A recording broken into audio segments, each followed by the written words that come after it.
Iron filings made a small black tide along the edge of the workbench when the moon came over the ridge and dropped its first thin light through the long gallery window onto Vesna's hands.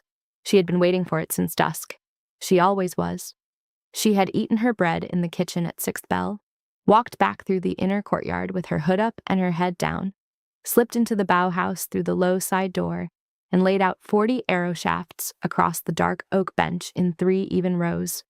She had set the round whetstone in the middle. She had pulled the iron file from its peg on the wall and tested the teeth against the back of her left thumbnail. She had drawn the small stool to the bench and sat down. She had watched the long window above her and waited for the cold light to come. Now it came. It fell across the oak in a long, slow strip of white, picking out every old file mark in the wood, every gouge from a slipped knife, every dark pool of pitch left to set 70 years before. The light moved with the moon, finger width by finger width, and Vesna's hands moved with it. She fitted the first arrowhead into the leather collar that held it steady, set the round whetstone against the iron, and began. The work was not a thing she did. The work was the thing she was. Her grandmother had stood at this same bench under this same window and filed iron at Moonrise for 31 years. Her mother had stood at this same bench for 20. Vesna had taken the bench at 14 and had stood at it for 10. 3 women, 1 bench, 1 window, 1 moon. Cold light shows the burr that warm light hides. Her mother had taught her this when she was 6. The forge light at the bench was good for the first rough work, but the cold of the moon was the only light by which a true edge could be set. The eye saw a different surface in cold light. The hand felt a different resistance. The arrow that had been fluttering at 50 paces would, after Moonrise sharpening, fly clean to the center of the stake. Her mother had said it. Her grandmother had said it.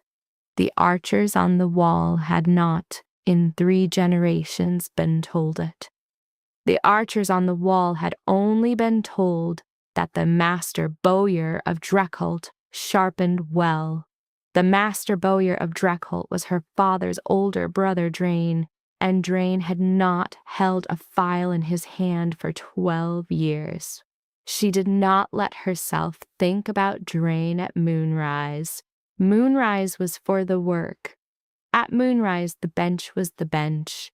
The bench was hers because the bench had always been hers, the way the long window was hers, the way the round whetstone at her throat was hers. The bench did not ask whose name was in the keep ledger. The bench asked only whose hands had set the burr. 12 arrowheads in, she lifted her eyes. Anne, the small gray she-wolf, lay under the bench at her feet, head on her paws, gray-green eyes open, watching the door. Anne was always awake at Moonrise and knew the rhythm of the sharpening better than any wolf in Dreckholt. When the file changed pitch, Anne's ear moved. When Vesna paused, Anne looked up. They had been at this together for 10 winters, and they did not need to speak. In the courtyard outside the long window, Vesna heard the night watch change. Boots on stone, a short call, a longer one, a whistle. The wall captain, old Baron, would be on the high gallery now. He always came down to the bough house before midnight to sit on the second stool for a quarter hour with a cup of weak ale, and he always took the new arrows from her hand instead of from Drain's. He had been doing it for 10 years, and Drain had not noticed. Tonight, she did not expect him. Tonight, Drain was hosting the king's quartermaster for an evening cup in the keep hall, and Drain had told the Bauhaus staff to keep clear because the keep was on inspection, and the king himself would walk the lower courtyard at first light. Drain had said this at the noon meal in front of 3 kitchen women, with his iron pin polished and his beard combed. Drain had said the master bowyer of Dreckholt would be ready, and the Bauhaus would be ready, and the arrows would be ready. Drain had not specified who, exactly, would be doing the reading. Vesna had eaten her bread without lifting her eyes. Thomas the runner boy had eaten his bread next to her, with his hand under the table on her knee for 1 heartbeat. the way a child puts a small, steady hand on a thing it loves and then takes it back. Thomas was 12, and he understood a great many things he was not supposed to understand. He had whispered to her on the way back to the Bauhaus that the king had brought no court. The king had brought 8 riders, his wolf, a quartermaster, and a young captain. The king did not winter in his capital, Thomas had told her. The king walked his keeps before the snow shut them. Vesna had only said back that the bench would be the bench tomorrow, the same as today, and that he should sleep. Now, at the bench, in the white, slow tide of moonrise, she set the 12th arrowhead aside, finished, and reached for the 13th. The 13th was a stone-flight arrow proper. Ash shaft, pale horn knock, narrow file bright iron point, fletched gray and white from northern goose, set with the half-twist of feather that her mother had taught her and her grandmother had taught her mother. 3 vanes, each set with a small clockwise tilt, so the arrow turned in flight and held itself true at long range. No bowyer in 3 holds set the fletching the way stoneflight had set it. Anyone who knew arrows could pick a stoneflight arrow out of a quiver in the dark by feel of the vane alone. The captains of the wall could. Old Baron could. The king's father had once taken a stoneflight arrow into his throat in this very pass, and the keep had buried it with him, because the iron was hers, and the wood was hers, and the feathers were hers, and his blood had set on her work. Vesna had been 12 at her mother's bench when the king's father fell. She remembered. She remembered the bell. She did not let herself think about that either. She filed. The whetstone moved across the iron in the slow, steady rhythm her mother had taught her. Out, out, lift, return. Out, out, lift, return. The burr that the warm forge light had hidden came up cold under the moon and showed itself, a fine pale line along the edge, and she took it off in 3 careful strokes. The iron was true. She turned the arrowhead, set it against the leather collar from the other side, and began again. Out, out, lift, return, and at her feet shifted and turned her head toward the side door. A moment later, the latch lifted, and old Baron came in, his cloak edge powdered with new snow, his white beard frost-dewed, his old gray and white wolf sten at his heel. He brought the cold of the courtyard in with him in a thin breath of air, and he closed the door behind him with the careful slowness of a man who knows the Bauhaus at Moonrise. He did not speak. He never spoke at Moonrise. He walked to the second stool, sat down, set his cup on the bench far enough from the work to be no danger to it, and watched her hands. She finished the 13th arrowhead. She set it aside. She started the 14th. After a long while, old Baron said, in the quiet, old graveled voice he used in the Bauhaus, that the king's quartermaster had sat at the high table tonight with Master Drain and had drunk 3 cups, and that Master Drain had told the quartermaster, with his iron pin polished, that the master bowyer of Dreckholt would receive the king's inspection in the lower Bauhaus at second bell after sunrise, and would present the new arrows for the wall. Vesna did not lift her eyes. She said back, in the voice she used in the Bauhaus, that the new arrows would be ready, the same as always. Old Baron watched her. After a longer while, he said, in a lower voice, that her mother would have said the same thing. Vesna set down the file for one breath. She did not let her hand shake. She picked it up again. Out, out, lift, return. Old Baron drank his ale. His wolf, Sten, lay down beside Anne and put his head over her gray paws. After another long while, old Baron said, in the quietest voice he had, that the king had asked, when he came in tonight at sunset, who held the Bauhaus. That Dran had given his name, that the king had nodded and asked nothing more, and had then asked who held the kitchens, and who held the stables, and who held the bell, and who held the gate. The king had asked names, old Baron said. The king walked his keeps and asked names. Vesna kept filing. Out, out, lift, return. Old Baron set his cup down empty. He stood, slow, his old joints clicking. He said, before he turned for the door, that he would be at the gallery wall at second bell after sunrise, and that the new arrows would go up the gallery stair to him in the hands of Thomas, the runner boy, as they always did, and that nothing else needed to change. He went out. The latch fell. The Bauhaus was Vesna and Anne and the moon and the work again. She filed until first light came under the side door. She did not sleep. She washed her hands at the courtyard well before the sun was up, and she went back to the bench and set the new arrows in their bundles, 40 in each, tied with gray hemp. She set the bundles where Dreen would expect to find them when he came down for the inspection. She did not put her name on them. She had never put her name on them. She had never been asked to put her name on them. Her name was in no ledger of Dreckholt, and her grandmother's name was in no ledger of Dreckholt, and her mother's name was in no ledger of Dreckholt, and that was the way the Bauhaus had been since before any of them. By second bell, the courtyard was full. She heard it through the long window. Boots, voices, a wolf giving one short, clear bark. The king's wolf, big and dark, by the sound. She heard Drain's voice, too loud, telling the quartermaster about the master bowyer's tradition. She heard old Baron's voice, even, brief. She heard the soft, careful voice of a man she had never heard before, asking a question she could not catch. Then the side door opened, and the cold courtyard light came in, and Drain stepped through with his iron pin polished, and his beard combed, and his hand at the small of his back the way a man stands when he is showing off a thing. Behind him, ducking the low lintel, came the king. Vesna stood up from the stool. She did not lift her eyes. She did what she had been taught at 6. She put both hands flat on the bench, palms down in front of her work in the way of a craftswoman who is showing the work and not the hands. She kept her eyes on her own thumbs. She waited. Drain began to speak, brisk and proud. The new arrows, the master bowyer's tradition, the iron from the upper quarry, the ash from the southern groves, the goose-vanes from the lower marsh. He gestured to the bundles. He picked one up. He set it down. He picked it up again.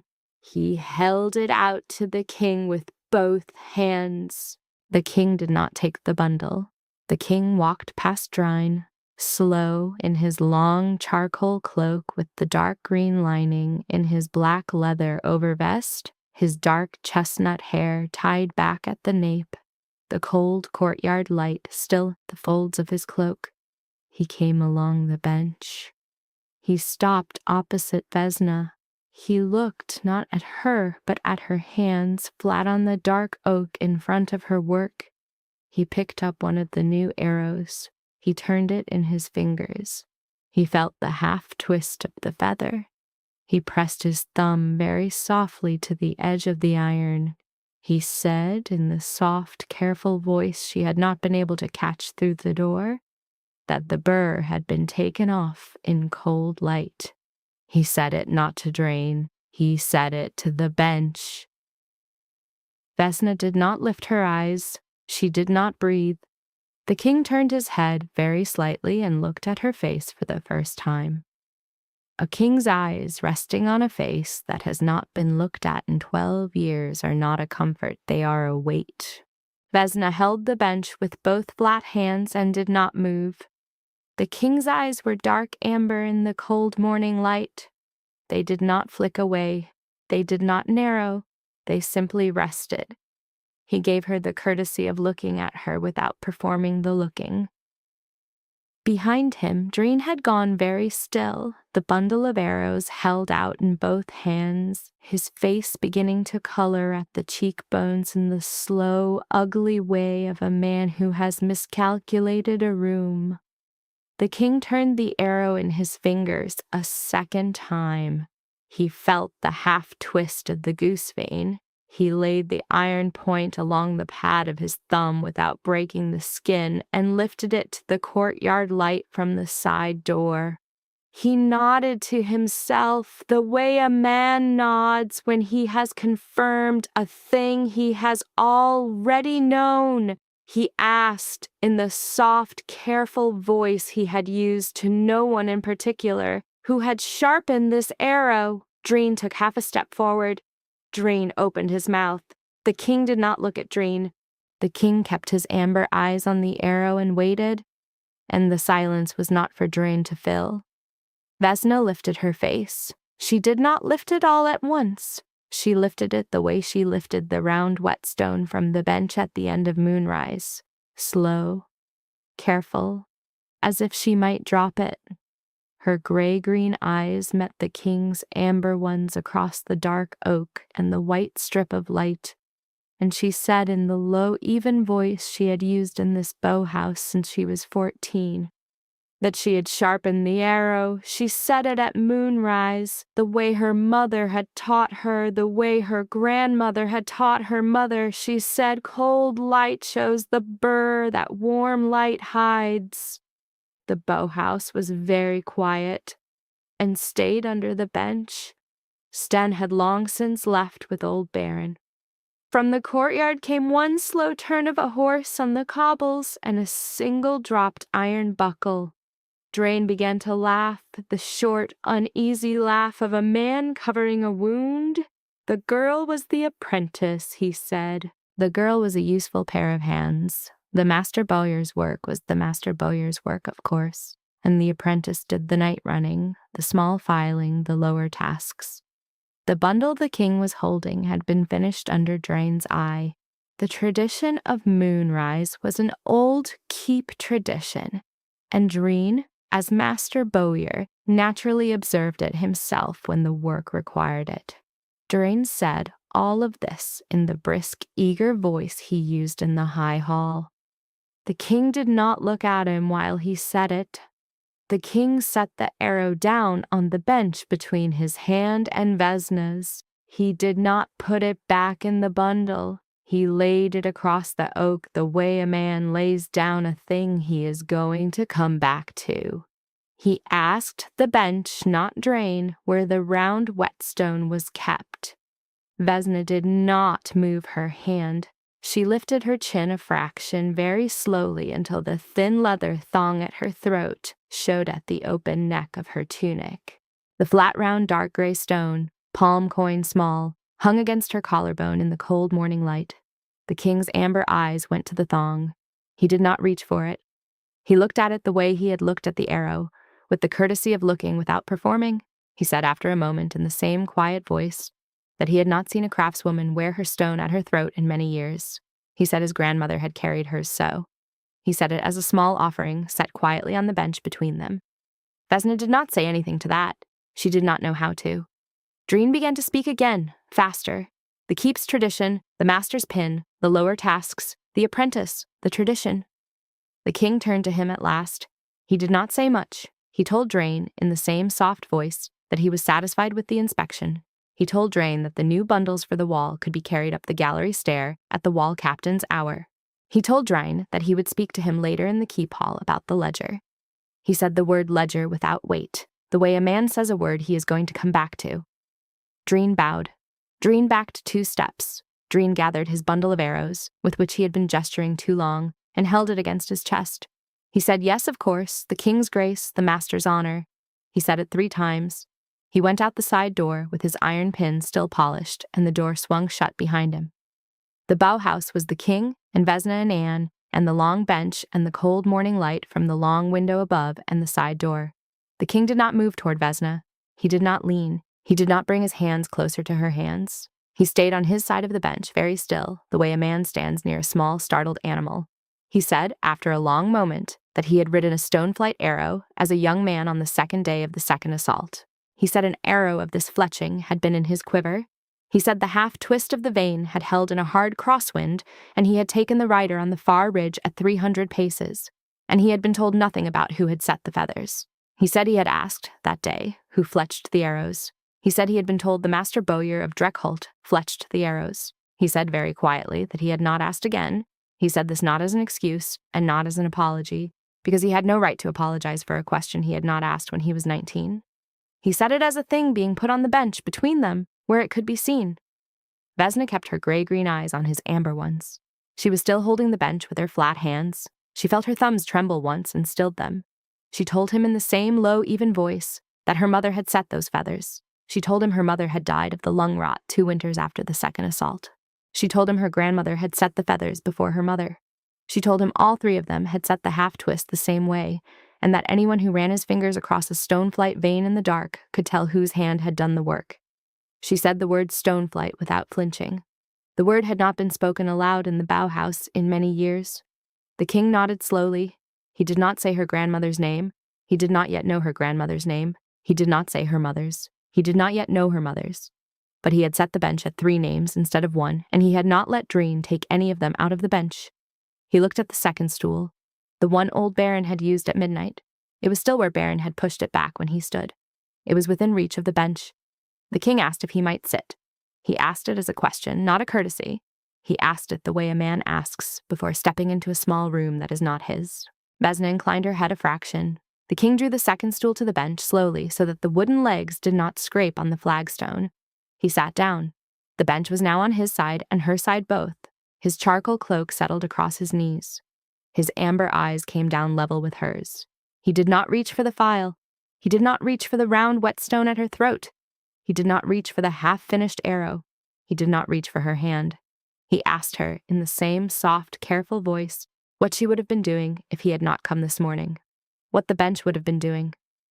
Vesna lifted her hands at last from the oak. She picked up the file. She picked up the next arrowhead, fitted it to the leather collar, and set the iron against the small whetstone she kept on the bench. She showed him without showing him. She filed. He watched. He did not interrupt. His amber eyes went from her hands to the arrowhead, to the small whetstone, to the long window above the bench where the cold morning light was now coming in white. He watched the way a man watches a thing he means to learn. After a quarter of an hour, he stood. He did not push the stool back. He lifted it, set it where old Baron had set it the night before, and laid the cloak straight across his shoulders. He said, before he turned for the door, that he would come back at moonrise. He said it not as a king, and not as a guest, and not as a man making a vow.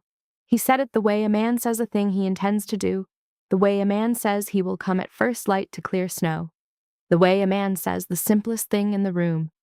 He went out. The side door fell shut. The cold latch clicked, and at her feet uncurled and put her gray-green eyes on the door and did not flatten her ears. Vesna sat at the bench for a long time without moving. She finished the arrow she had begun. She finished 4 more. She did not lift her eyes again until Thomas the runner boy came in at mid-morning with her bowl of barley and her cup of weak-warm broth from the kitchen. He set the bowl down at the far end of the bench, the way he always did. He looked at her face. He looked at the place on the second stool where the king had been. He looked at Vesna again. He whispered that the king had spoken to nobody else this morning, after the Bauhaus. The king had taken his horse out of the keep and ridden the lower curtain and come back at high sun and gone straight to the keep hall and called for the Bauhaus ledger. Dreen had brought it up. The king had read it through twice. He had handed it back to Dreen and had said nothing else. Thomas said all of this in the small, hot, tense voice of a boy carrying news. Then he asked Vesna, in the way a child asks a thing he is afraid to ask, whether the king meant to take her up to the keep hall. Vesna shook her head once. She told Thomas to eat his bread and to go up the gallery stair before second bell. She told him the king had only sat at the bench. The king had only watched. Thomas did not believe her about the only. He went out the side door at second bell with a bundle of new arrows under his arm. And Vesna and An were alone in the Bauhaus with 40 arrowheads still to finish and a long, low strip of white moonlight 14 hours away. She filed. She filed all that day. She did not let herself think about the second stool, or about the soft, careful voice, or about the dark amber eyes that had not flicked away. But the bench between her and the empty stool had a different weight now. The bench had been the bench of her hands, and her mother's hands, and her grandmother's hands for 31 and 20 and 10 years. Tonight, the bench would also be the bench at which a king had sat, and would sit again. And the round whetstone at her throat felt, for the first time in 12 years, as if it were not a stone she was carrying alone. Outside, the light over the inner courtyard turned slowly toward evening. The watch changed. Dreen did not come down. The keep hall ate its evening meal. The kitchens banked their fires. The moon would come up at 6th bell and a quarter. Vesna sat at the bench in her dark gray wool tunic and her soft brown leather vest and her heavy black canvas breeches, with the round whetstone cold against her collarbone. and waited. 6th bell came and went. The cold strip of moonrise came in through the long gallery window onto the dark oak the way it always came in, finger width by finger width. Vesna did not move from her stool. She had laid out 40 new arrow shafts in 3 even rows. She had set the round whetstone in the middle. She had pulled the file from the wall. The bench was the bench again. The side door opened. He came in alone, no quartermaster, no captain, no boy. He had taken off the long charcoal cloak. He wore the dark gray wool tunic and the black leather overvest with the iron studs at the shoulder seam and the iron belt with the worn black sword sheath, and at his belt, in a small worn pouch she had not seen this morning, was a long, flat plain whetstone she had not seen this morning either. He closed the side door behind him slowly, the way old Baron closed it at midnight. He nodded once to Anne under the bench. Anne did not flatten her ears. Anne had decided. He came to the second stool. He did not ask this time. He drew it to the bench, slow, so the legs did not scrape, and he sat down and laid his hands flat on the dark oak across from her hands the way a man lays his hands on a bench he means to share. He said, in the soft, careful voice, that he had brought his own stone. He drew the long, flat, plain whetstone from the worn pouch and set it on the bench between them. The stone was old. The corners were rounded. The middle was hollowed slow by years of his palm. He had carried it 16 years. The wear of it told her so without his having to say so. He set it down with the small respect a craftsman shows another craftsman's bench. He said then that he would learn what she did not mind teaching, and that he would do nothing she did not first show. He said it not as a king, and not as a courtesy. He said it the way a man says he will use only the room she shares, and not more. Vesna did not say anything. She did not yet have words for the second stool being sat, or for the long whetstone of his being laid on the bench, or for the dark amber eyes resting at the level of her own. She only nodded, very small, the way her mother used to nod at her grandmother across the bench in winter. The nod was older than her and wiser than her, and the nod said, sit. She filed. She did the first arrow alone. She wanted him to see the rhythm before she gave him the file. Out, out, lift, return, out, lift, return. The cold light moved on the oak and breathed slow. The keep above them was asleep or pretending to be asleep, and the bow house was the bench and the moon and Anne and the 2 pairs of hands that did not yet share the same iron. When the first arrow was finished, she set the file down. She slid the second arrowhead in its leather collar across the bench to him. She set her mother's round whetstone next to it, dark gray on dark oak. She did not unhook it from her throat. She lifted it on its thong and let it rest against the bench between them. The thong stayed at her neck. The stone stayed at her hand. She showed him. She did not narrate. Her family had never narrated. She set her hand on his hand, the way her mother had set her hand on hers when she was 6. The pad of her thumb on the back of his thumb. Her 3 fingers along the side of his 3 fingers. She turned his hand a 1/4 inch. She set the whetstone against the iron at the angle her mother had set it. She moved his hand. Out, lift, return. His hand was warmer than hers. Her hand was steady on the back of his. He did not jolt. He did not flinch at her cool fingers. He moved his hand the way she moved her hand. He let her be the teacher. After 3 strokes, she lifted her hand off his. She drew it back to her side of the bench. She picked up the file. She started a 3rd arrow on her own. He went on without her. He was good. She had thought he might be. She had seen the way he had pressed his thumb to the iron in the morning. She had seen the way he had carried his own stone since he was 16. He was not a king who had had his sword sharpened for him. He was a man who had sharpened a sword every year of his life, and a man who knew what a sharpened iron looked like. The motion her mother had taught her, out, lift, return, had taken him only 3 strokes to learn because his hand had already been near it for 16 years. She had only had to set the angle. He filed. The cold light slid further along the oak. They did not speak. After half an hour, he set down his finished arrow. He picked up the next one. He did not ask if he was doing it right. He looked at her arrow when she set hers down, compared the burr at the edges in the cold light, and adjusted his angle by a hair without asking. She nodded. He filed on. The bench had a rhythm now it had not had in 12 years. 2 whetstones, 2 pairs of hands, 2 arrows, finished for everyone she had finished alone. The keep above them was sleeping. The wall above them was holding, and under the bench was breathing slow. The cold light from the long window had moved a hand's width along the oak without their noticing, and the moon was high. After a while, she said, in her low, even voice, and without looking up from her work, that the half-twist of the goose-vane was the family signature. She said it the way she would have said it to her grandmother, plain. She said it because he had earned it. He listened.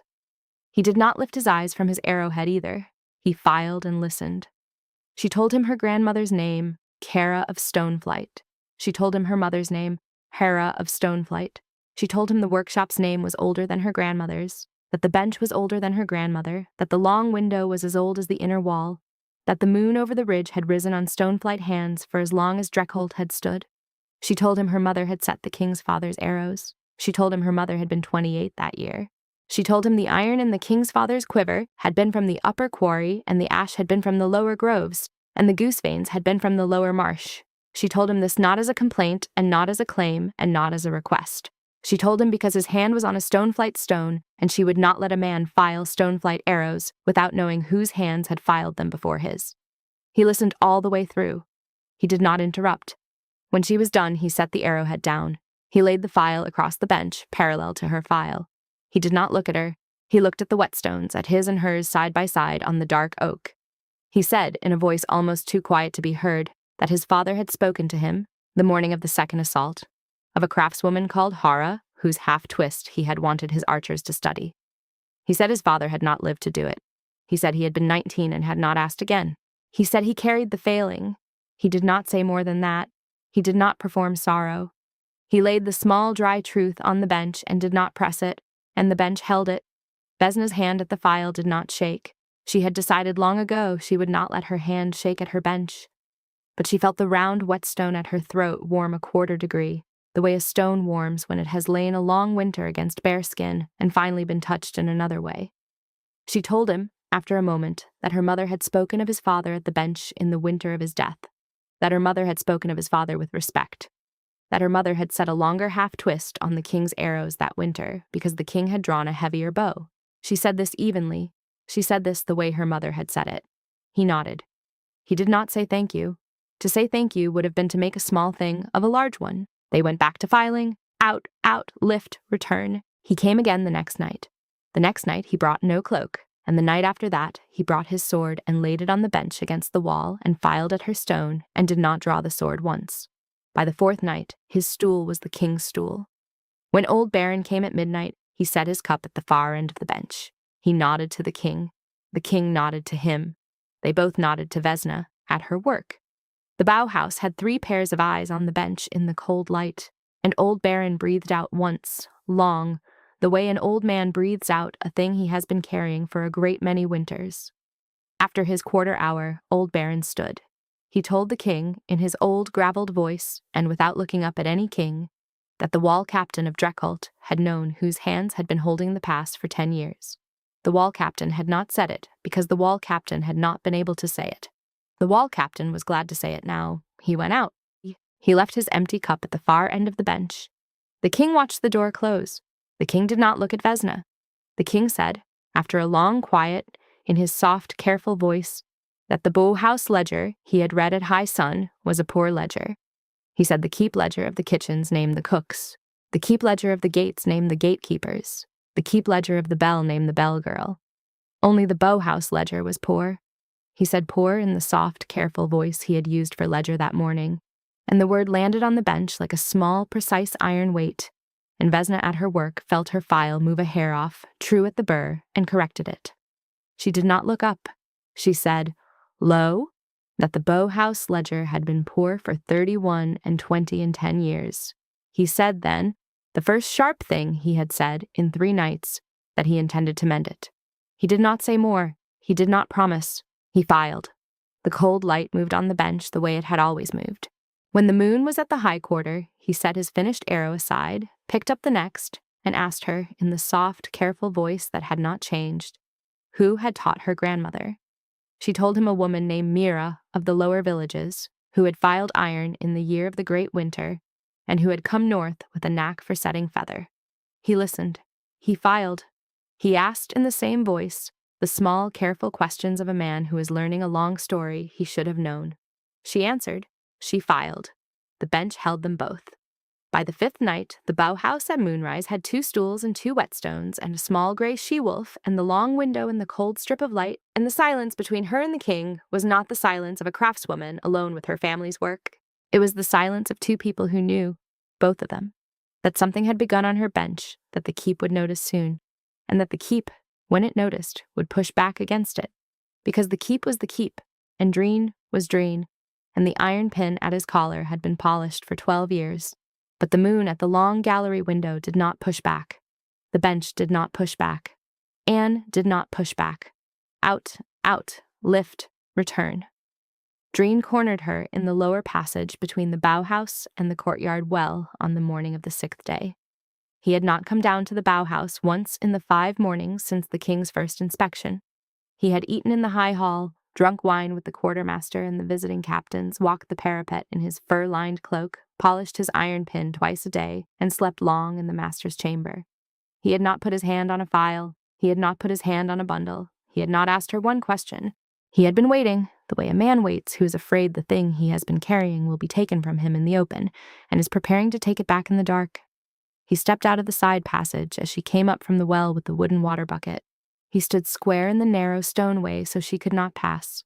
The ruddy weight of his cheeks was high. The gray-blue eyes were narrow. He did not raise his voice. He had never raised his voice in this passage. He had learned long ago that quiet humiliation cost him less and traveled less. He said, low and close to her face, that the king sat the second stool.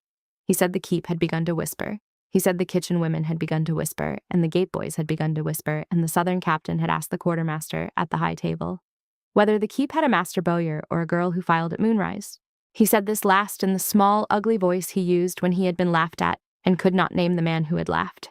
He said her name had been spoken by the king at the high table the night before, that the king had asked the quartermaster what the bow-house ledger ought to record, and the quartermaster had not been able to answer. He said she was humiliating him. He said it the way he said things in passages.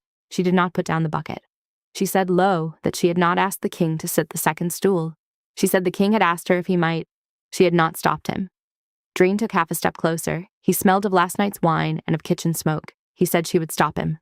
She would tell the king at Moonrise tonight that the bow-house was the master bowyer's, and that the apprentice did the lower work, and that the apprentice would not be sitting at the bench at Moonrise after this night.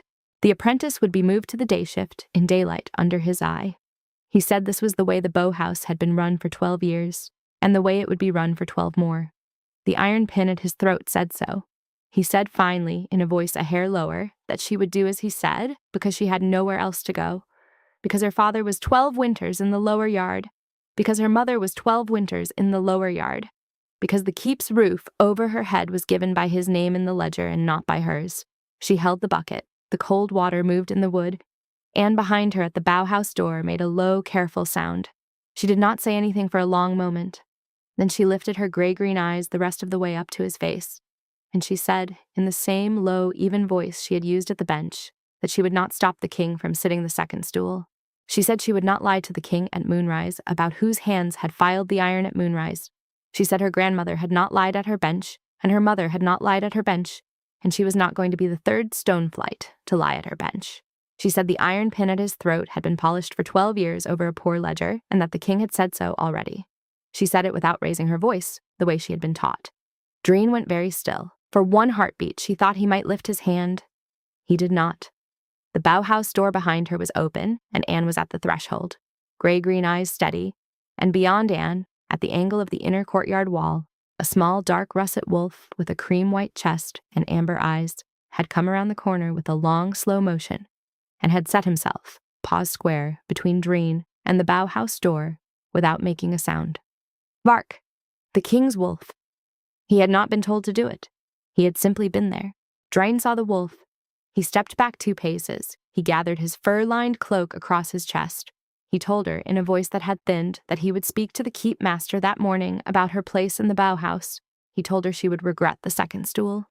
He turned and went up the passage to the high hall, his soft indoor boots quick on the flagstone. Vesna stood in the passage with the bucket. Vark in the courtyard inclined his head a fraction toward her, the way a wolf nods to another wolf, and turned, and was gone behind the inner wall. And at the threshold sighed once, the way a wolf sighs when a thing has gone the way she had hoped, and went back inside. Vesna carried the bucket into the bow-house. She did not let her hand shake. She filed all that day. Thomas came at mid-morning with her bowl. He saw her face. He set the bowl down at the far end of the bench. He did not ask. He sat on the flagstone next to An and put his small, thin, freckled hand on the wolf's gray shoulder.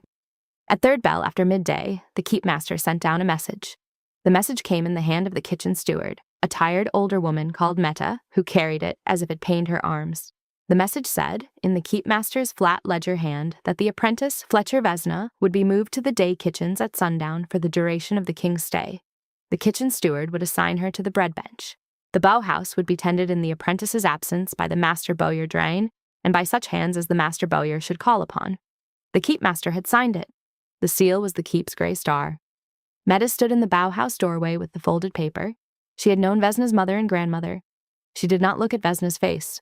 She said, almost too low to be heard, that she did not write keep messages. She said the keepmaster wrote them. She set the paper on the corner of the bench, the way she set kindling on the hearth. She went out. Vesna read the paper twice. She folded it. She set it on the bench beside the round whetstone. She filed. At 6th bell and a quarter, the moonrise came. The cold strip of light moved along the dark oak the way it had always moved, finger width by finger width. She had set 40 arrow shafts in 3 even rows. She had pulled the file from the wall. She had drawn the second stool away from the bench by half a hand, the way a stone flight set the second stool when she did not know if a second hand would come. The folded keepmaster's paper lay on the corner of the bench, white in the cold light. The side door opened. He came in alone again. Dark gray wool tunic, black leather overvest, his long, flat plain whetstone at his belt. He saw the folded paper before he saw her face. He saw the keep's gray star on the seal. He saw the second stool drawn back by half a hand. He did not pick up the paper. He sat the stool. He drew it forward to the bench, slow, so the legs did not scrape, and he laid his hands flat on the dark oak across from her hands. He said, in the soft, careful voice that had not changed, that he had read the bow-house ledger again that afternoon, in his own hand, in his own chamber. He said he had read every entry of the past 31 years. He said the ledger named one Master Bowyer, Master Drain Halsgar, year 41 through year 53. He said the ledger named no woman. He said the ledger named no apprentice. He said the ledger had been written, every line in Drine's hand. He said this without weight. He said this the way a man names a thing he intends to set down on a bench. He said, after a moment, that the keepmaster had brought him a copy of the order, moving the apprentice to the day kitchens for his countersignature. He had not signed it. He had told the keepmaster to send no more orders concerning stone flight without the king's hand. The king had used the word stone flight. The keepmaster had written it down. The keepmaster would not send another such order. He picked up the folded paper. He did not look at it. He set it on the floor under the bench against the wall, where Anne lay next to Sten's old place. Anne did not move. The paper was on the flagstone behind the wolf, and the bench was the bench. Then he said, in a voice a hair softer, that he had ridden 3 holds this autumn, and in 2 of them, the bowyer's ledger had been poor in the same way Dreckholt's was poor, and he had begun to mend each of them, slow, because a king who mends his ledgers in haste mends them poorly. He said he wanted the bow-house to be the bow-house when his court rode out at the end of the month and the snow came. He wanted Stoneflight to hold the bench in the names that had held it. He said all of this with his hands flat on the bench. He did not reach for hers. She listened. She filed. Out, out, lift, return. When he was done, she said, low, that the bench did not need a king's hand to mend itself. She said the bench had not been broken. She said the ledger had been poor. He nodded. He said yes. He said the bench had not been broken. He said the ledger would no longer be poor. He picked up his long, flat, plain whetstone. He picked up the next arrowhead in its leather collar. He set the angle the way she had set it on the 3rd stroke of the 3rd arrow on the first night. He filed. She filed beside him. Her hand was steadier than it had been at the well in the morning. The round whetstone at her throat warmed a 1/4 degree. Outside, a wind moved through the inner courtyard and rattled at the side door once. The cold light moved a hand's width along the bench, and at their feet, sighed, slow. At the high quarter, old Baron came in. He saw the king at the 2nd stool. He saw the folded paper under the bench. He set his cup at the far end of the bench. He sat down on the flagstone next to An, the way a tired old man sits on a flagstone he has known 40 years, and he watched the 2 pairs of hands at the bench, and he did not say anything for a long while. When at last he stood to go, he set his empty cup on the corner of the bench where the paper had been, and he said only, to no one, and to all of them, that scouts had come in at 5th bell with word from the high pass. He said riders had been counted at the step-mouth. He said the count was bad. He said the count was the worst he had counted in 19 years. He went out. The bow-house was the bench again. The cold light moved. The 2 whetstones moved. The arrow under the king's hand was finished. He set it down. He looked for the first time that night at her face. He said, in the soft, careful voice, that he would have to ride to the wall in the morning. She nodded. She had known he would. She had known since old Baron had said the count.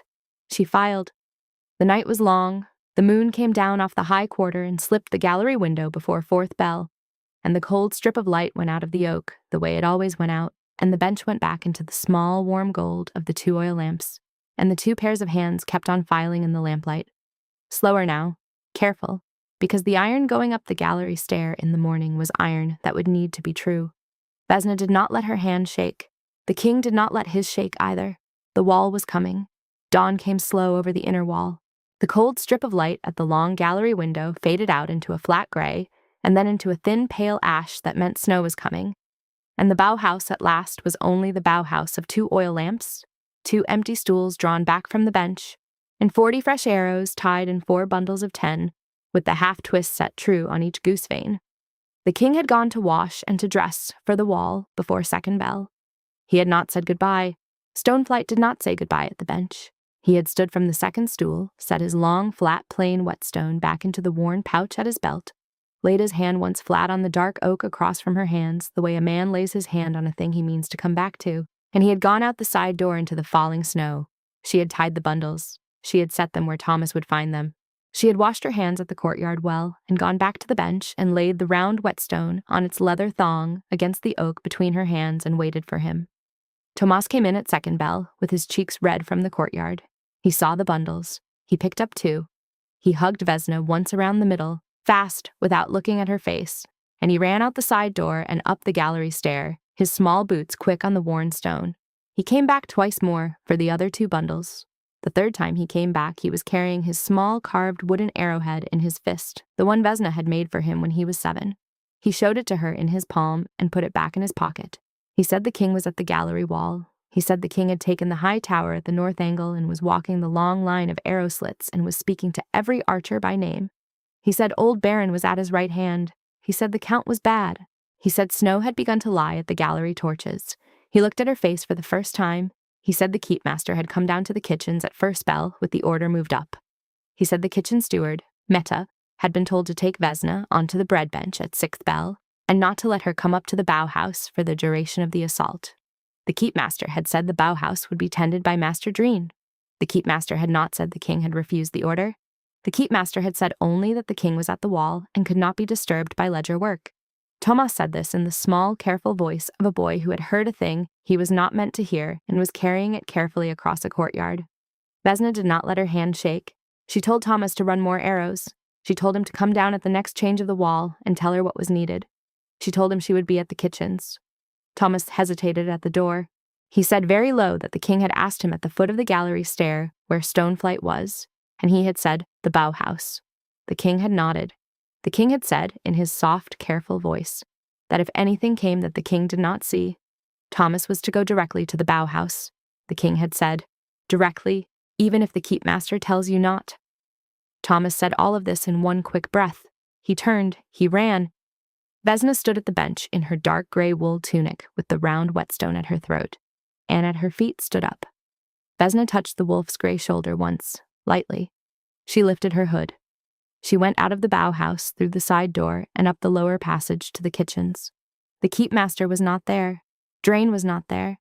Meta, the kitchen steward, was there. Meta had gray hair under a dark kerchief and tired hands and Har of Stoneflight's name, in her memory of 40 winters. She did not look at Vesna's face when Vesna came in.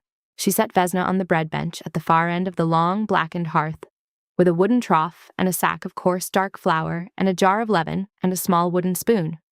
Meta said low that bread was wanted at 4th bell for the gallery torches and the wounded yard. Meta said, lower, that nothing was wanted of Vesna at the bow-house today by order. Meta said this last to the wooden spoon and not to Vesna's face. Meta went to the great pot at the far hearth. Meta did not look back. Vesna kneaded. Her hands knew dough only a little. Her hands knew iron and ash and goose-vane. But her grandmother had kneaded bread in winter when the bow-house had been cold, and her mother had kneaded in years. She could not work the bench for grief, and the bread bench in the kitchen of Dreckholt was an old bench. long, scored, dark, with a single deep groove worn down its center by 100 winters of palms. She set her palms in the groove she kneaded. The flour was coarse on the pads of her thumbs. The first horn sounded at third bell, a long single note, low, off the high north tower, the horn of the count. The kitchen women all stopped at it for one breath. The great pot at the far hearth did not stop. Meta did not stop. The bread bench did not stop. Vesna kept her palms in the groove. Then the second horn, 2 short. Step riders had crossed the upper gully. The third horn, 3 short. The riders had broken into a charge. The horn of the wall ran the long single again. The archers were drawing. Vesna kneaded. She did not let her hands shake. She heard through the high kitchen window the first long, ragged volley from the gallery wall. She heard the second. She heard, in the small lull between, the voice she did not want to hear. Dreen came into the kitchen at the lower door. He had come down from the keep hall in his fur-lined cloak. His face was high-colored. His soft indoor boots were quick on the flagstone. He stopped in the middle of the kitchen, between the great pot and the bread bench.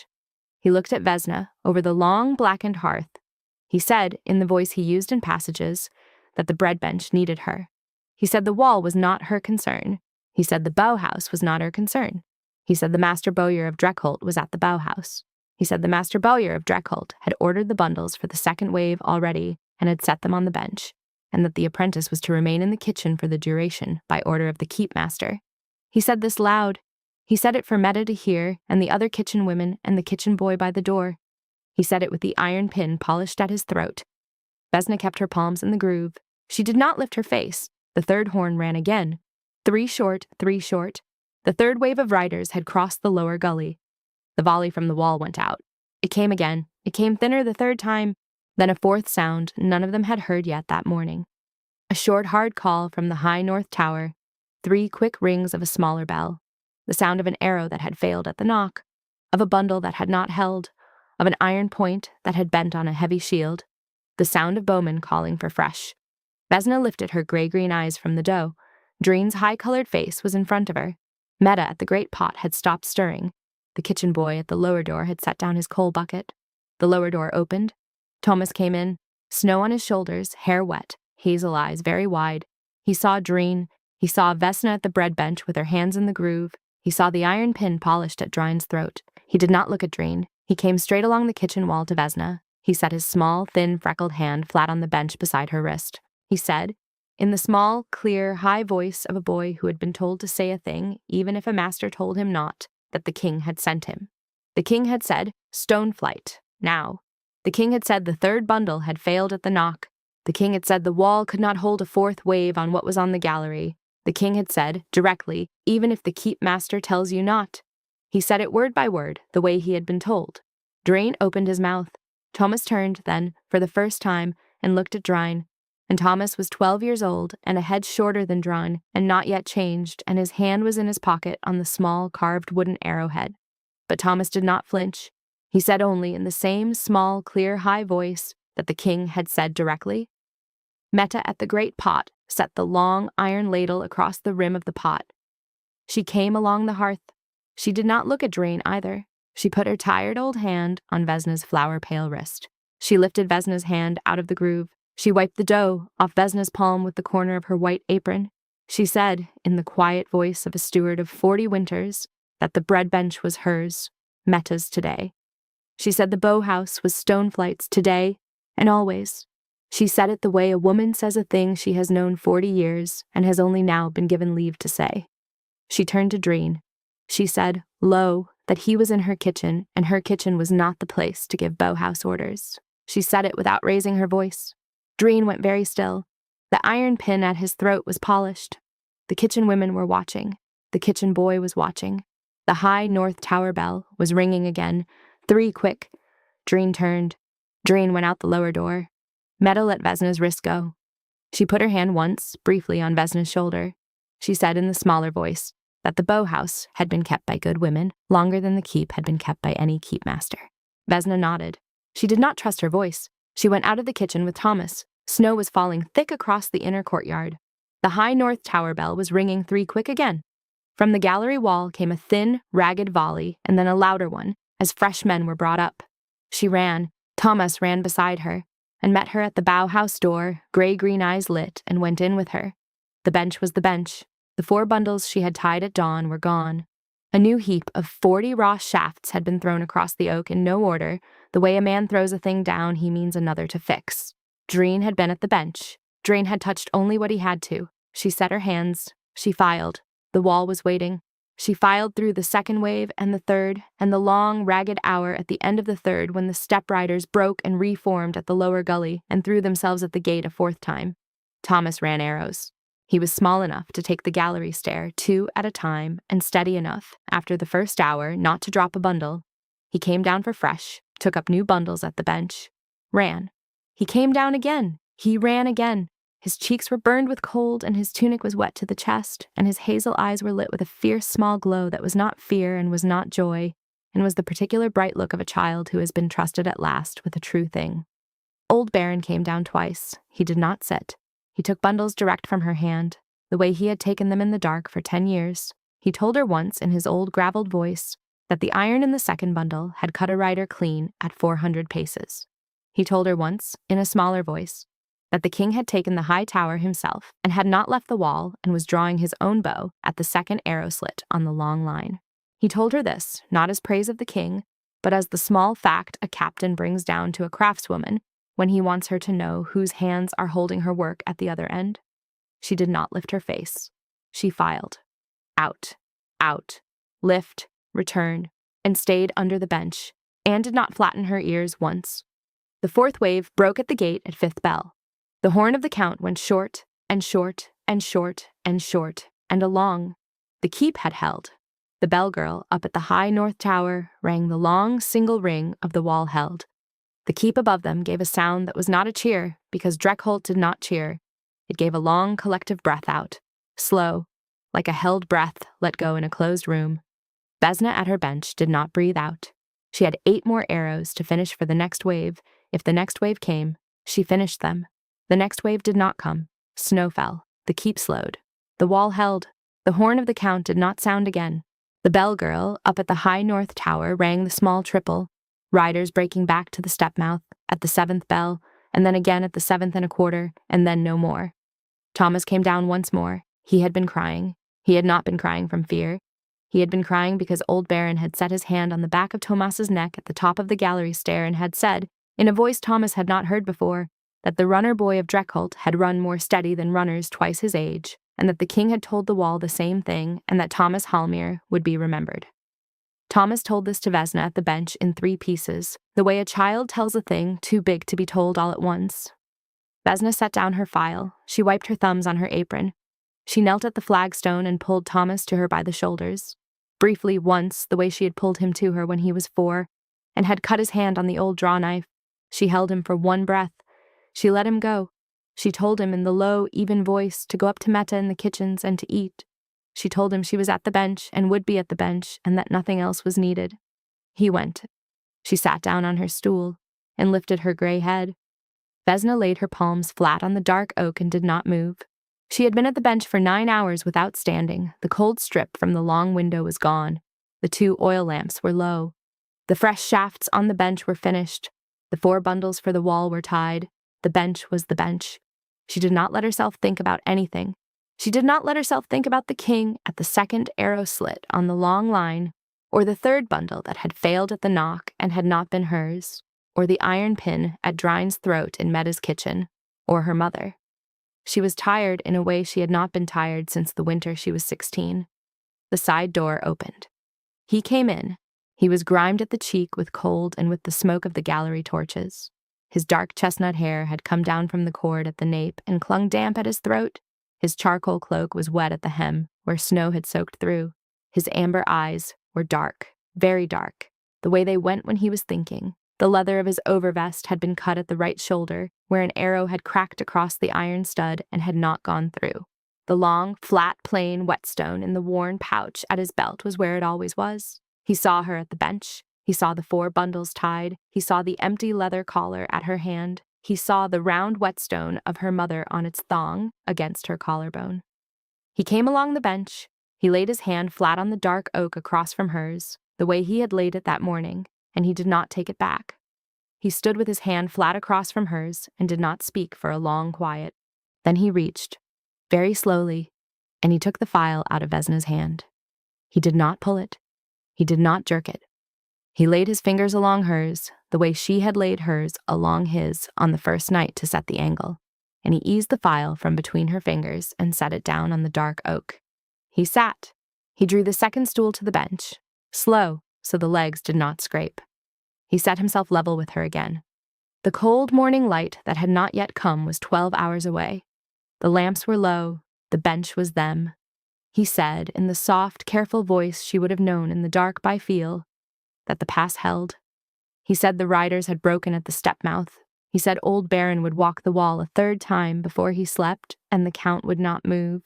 He said the keep would eat at the high hall at 8th bell. He said the keepmaster had set the high table. He said, after a longer pause, that he would be at the high table at 8th bell.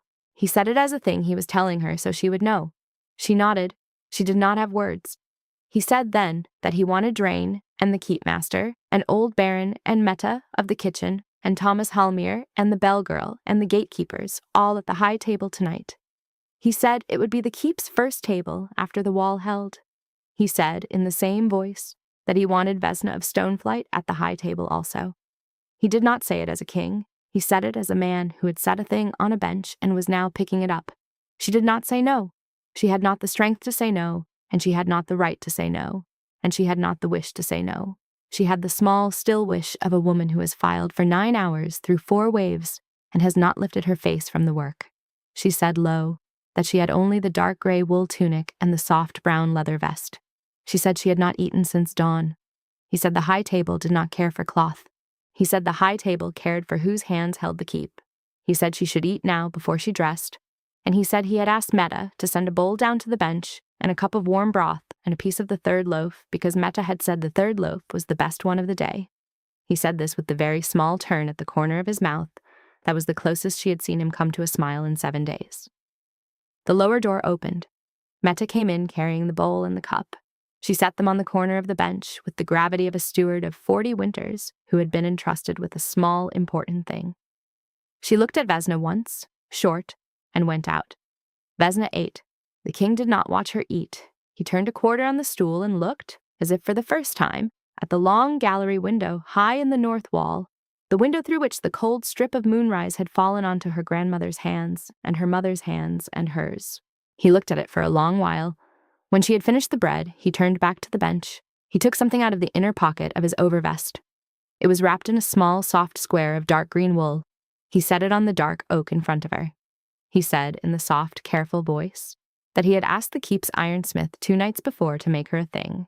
He said the keep's ironsmith was an old man who had known her grandmother and had made her grandmother's first arrow collar in the year of the great winter. He said the ironsmith had been glad to do the work. He said the ironsmith had not been paid in the king's coin. The ironsmith had been paid in the satisfaction of an old debt to Stoneflight that no one had named for 40 years. He said, "Open it." She unfolded the dark green wool with her flower-pale hands. Inside was a small plain handle of dark iron, finger-long, palm-narrow, with a rounded notch at one end, the size and shape of her mother's round whetstone. The iron was hand-forged. The notch was filed smooth, so it would not bite the stone. A small clip of iron at the side could be opened with a thumb to admit the stone, and closed to hold it. He had not engraved it. He had not put a maker's mark on it. He had not put a sigil. He had had it made plain the way a stone-flight tool was plain. He said low that her hand had been bare on the bucket in the morning and her thumb had gone white, and a stone filed at moonrise should not have to be held in cold hand. He said he had asked the ironsmith for a handle so she would not, in the years she came after this, have to grip the cold stone with her bare fingers in winter. He said it is for the bench. He did not say it was for her. He said it was for the bench. He understood already that the bench was older than her, and that the gift would outlast her, and that the handle would, in time, be her daughter's, and her granddaughter's, and that Stoneflight kept its tools forever. She lifted the round whetstone of her mother off the leather thong at her throat for the first time in 12 years. She set it into the iron notch. She closed the small clip. The stone fit. The iron was warm in the bow house from his pocket. She held the new handle in her right hand. She held it the way her grandmother had held a bench tool, square in the palm, with the thumb laid up the spine. She did not say thank you. She did what her grandmother had done at the bench. She took up the next arrowhead in its leather collar. She set the whetstone in its iron handle against the iron of the arrow at the angle her mother had taught her. She made one stroke. Out, out, lift, return. The iron sang under the stone in the way her mother had told her cold iron sang under a true edge. She turned her gray-green eyes up to his amber ones. She nodded. He nodded back. 8th bell came. The keep ate at the high table. Dreen sat at the lower end because the keepmaster had set him there. Old Baron sat at the king's right hand. Meta sat below Old Baron. Thomas Halmir sat below Meta, hair combed flat for the first time in a year. The bell girl, who was 8 years old and called Lynn, sat below Thomas. Vesna sat at the king's left hand. She wore the dark gray wool tunic and the soft brown leather vest she had worn at the bench because that was what she had, and the keepmaster had not said a word of cloth to her. The round whetstone in the new iron handle hung at her belt. The king stood before the meal. He did not speak long. He had never spoken long. He said the pass had held. He said the wall had held.